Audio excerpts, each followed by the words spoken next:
السلام عليكم. عقب خير. شو قربان؟ عقب خير. تمام شكون؟ شكون برزة؟ شي من؟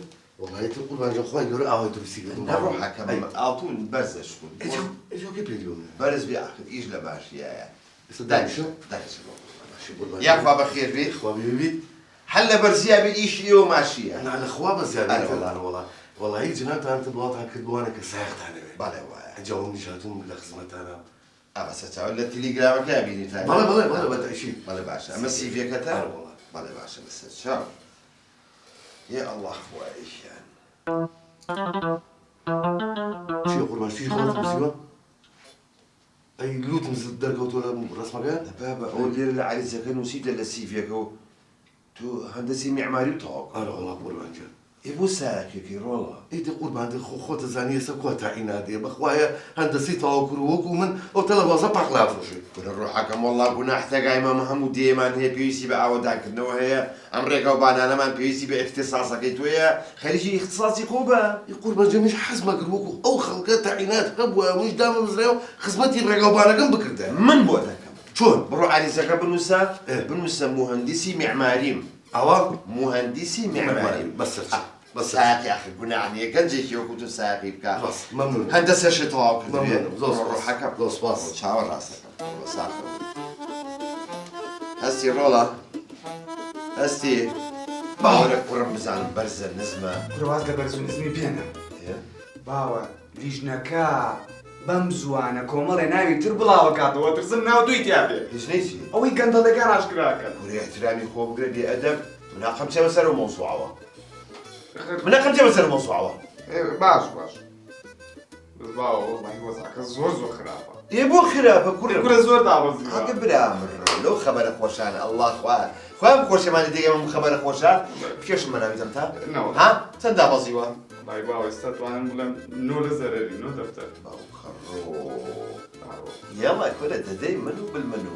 بس باوا انت زبرت شبه اها والله مرتوا سلمان خير اول يوم سلمان خير شنو بخير انت كيف؟ يسويش دفتر زرري والله لو خير لما زبونه ما شاء الله.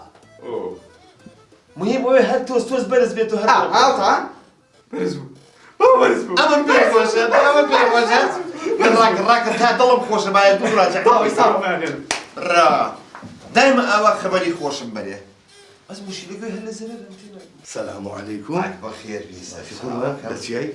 عليتهم لشوين ديوا قربان بيش الليرة مو هلا برو دام يشتغل؟ اول نبرز ونزمك ابا خميش ما لا يخو معنا هذا والله فهم. يا اخو بخير وصل كم حبيبي. شاي حبيبي يا اخوان.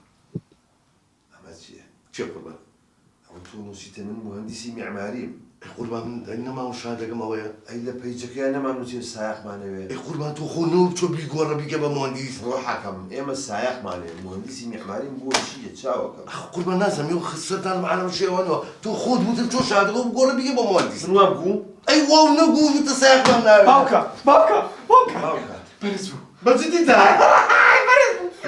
مروا مهندسي معماري معناه لا برزيه همو ايشك باشا همو ايشك يعني تشن من خير نساء خير مين بس زرر ما بزور كم بوتو مش لني او الزر اللي بقرة وبعدنا والله يزور باك اما بيك وشا شيء كاك امان والله باوا قاعد فكر دوا اكزو طابزي هو كاك تو تشيك يدير بس اخر كل ساعة تريد تهنشتو. اي نموت كاك يا مهندس مان بقربان من بوتشي مان بس سايق مان اوي سايق قربان تو خرج من تيجي تو دم قال بيقول دم قال ولو. براجع باها نص براجع تلفون دوكي بس احمد بيرخمر يقول اعطونا وبيكتينار.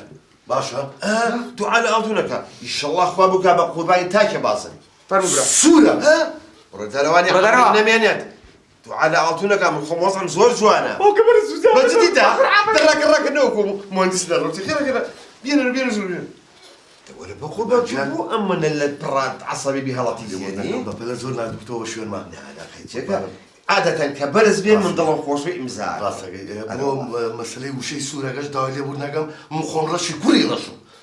لا اعتيادي شفت انا هالابيض بس تبدا والنية توزك قهوه برو مهندسي شيمياء معي والله زين.